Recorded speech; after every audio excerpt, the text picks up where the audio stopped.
Bir fikir səsləndirdiniz ki, tənhalıq təklik seçimdir. Mən düşünürəm, tənhalıq bəlkə daha düzgün olardı ki, seçim adlandıraq.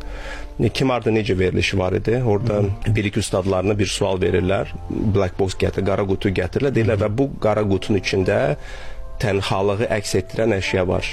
Və sual nədir onun içində, həmin qara qutunun içində? Tapa bilmirlər ustadlar, nədir? Onun içində açar idi.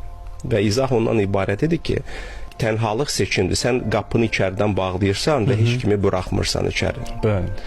Bu sənin seçimindir. Sən tək qala bilərsən. Misal üçün biz bugün studiyadan geçsək, siz burada tək qalacaqsınız da. Bu sizin seçiminiz deyil, sadəcə fiziki bir. Amma o demək deyil ki, siz bunun içində daim olaraq tənha qalmalısınız. Əgər siz bu qapını bağlamazsınız içəridən, siz rahat çıxıb başqaları ilə söhbət edə bilərsiniz. Tənhalıq egodur və inciklikdir. Fundamentdə budur. İnsan incir kimdənsə, istəyir ki, kimsə gəlsin, o başına dolansın, xahiş edirəm, qapını döysün, gəl, xahiş edirəm, çıx oradan, könlünü alsın filan. Amma o anlamır ki, o vermədikcə cəmiyyətə, o sevgisini paylaşmadıqca, cəmiyyətdən də sevgi gözləyə bilməz. Əgər özü qapını bağlayır, özü dostlarına, yaxınlarına, qohumlarına sevgi göstərmirsə, ona da qarşı heç kim sevgi göstərir. Hansısa məqamda çox yaxın adamlar çalışacaqdır, amma bu ego inciklik fərqində olmayaraq davam etdikcə bu tənhalıq davam edəcəkdir.